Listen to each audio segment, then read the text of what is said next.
The sky above Valdrus Prime had not been blue in 11 days. It burned, a churning canvas of orange smoke and black ash, lit from below by the fires of a dying civilization. The Kreth Dominion had come without warning, without negotiation, without mercy. Their warships hung in low orbit like iron moons, raining plasma strikes down upon cities that had stood for 10,000 years. Commander Oren Valdek of the Valdrus Defense Force crouched behind a collapsed wall of what had once been the capital's Grand Senate building. Around him, 7 soldiers remained. 7 out of the 42,000 who had answered the call to defend their world 3 weeks ago. His translator chip crackled. The Kreth frequency, open, arrogant, broadcasting to every surviving receiver on the planet. Valdrus Prime. Your fleet is ash. Your generals are dead. Lay down your arms and accept absorption, or your species ends today. You have one rotation of your sun. Oren looked at the faces around him. Reth, the young medic, was pressing a blood-soaked cloth to his own arm and saying nothing. Old Sergeant Pavik stared at the sky with hollow eyes. None of them spoke. There was nothing left to say. The Valdrus had sent distress signals to 43 civilizations across the outer reach. 42 had responded with silence. One, a young, strange, loud species called humans, had responded with a single transmission 11 days ago. Hold on. We're coming. Nobody had believed them. The Kreth sensor operator aboard the Dominion flagship Eternal Conquest noticed the anomaly first. 47 objects had dropped out of faster-than-light travel at the edge of the system. He stared at his display, confused. The objects were small, far smaller than proper warships. They were also moving at a speed his instruments flagged as error, recalculate. He recalculated. The instruments were not wrong. Fleet Admiral, he said slowly, something is approaching. Fleet Admiral Gorvith turned from the viewport, mildly annoyed. Nothing in this sector had the capability to threaten a Dominion battle group. The Valdrus were finished. This was a clean-up operation. Species? He asked flatly. The operator checked the registry database. A small entry, recently added.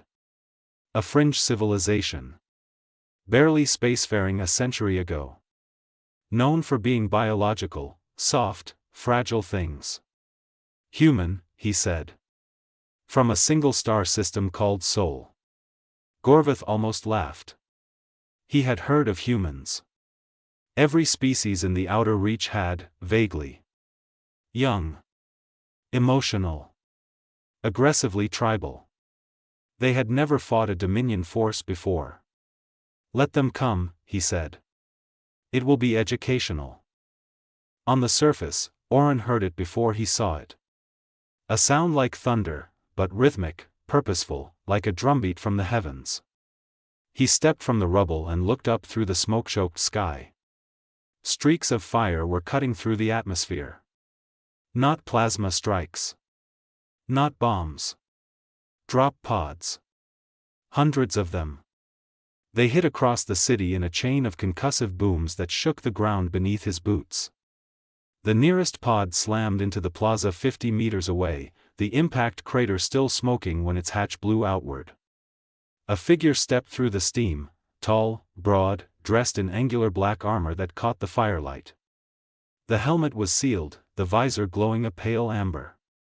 More figures emerged from more pods. They moved fast, efficient, purposeful, forming up without hesitation, weapons sweeping the ruined skyline. The nearest one saw Oren and walked toward him. Stopped. Reached up and unsealed the helmet, pulling it free. The face underneath was a human. Male. Dark-skinned, jaw set like granite, eyes sharp and calm. A long scar ran across his left brow. He looked at Oren's 7 exhausted soldiers, at the burning city, at the Kreth positions on the ridge, and his expression did not change. Staff Sergeant Marcus Webb, he said. 82nd Shock Division, United Earth Forces. He glanced at the ridge. How many Kreth? Oren blinked. Approximately 80,000 ground troops. 12 warships in orbit. Marcus Webb nodded slowly, the way a man nods when someone tells him traffic is heavy on the highway. All right, he said. He turned and called back to his unit. Captain Reynolds, you hearing this? From across the plaza, a woman's voice answered over the open channel. Captain Diana Reynolds, commanding officer, her voice carrying the particular flat calm of someone who had stopped being scared long ago. Copy, Webb. 80,000. 12 ships. A pause. Tell our Valdrus friends to get low and stay low. Fleet Admiral Gorvith watched the battle unfold on his tactical display and felt, for the first time in his career, something he did not recognize. The human drop force numbered fewer than 3,000 soldiers. They should have been irrelevant. Instead, within 4 hours, they had broken the Kreth eastern flank using a tactic his war doctrine database had no name for. They had let themselves be surrounded, then attacked outward in every direction simultaneously, turning the encirclement into a slaughter. They used the rubble of the city like a weapon, collapsing buildings onto Kreth armor columns with what his analysts described as improvised explosive systems of remarkable destructive yield. They did not retreat. They did not request extraction. When a human position was overrun, the survivors did not surrender, they counterattacked.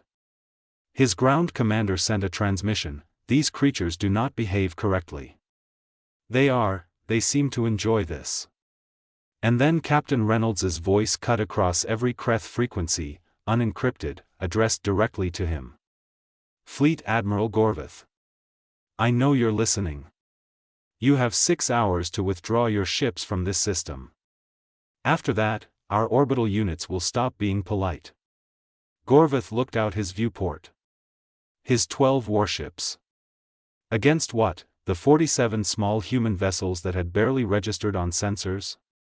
He opened his mouth to give the order to destroy them.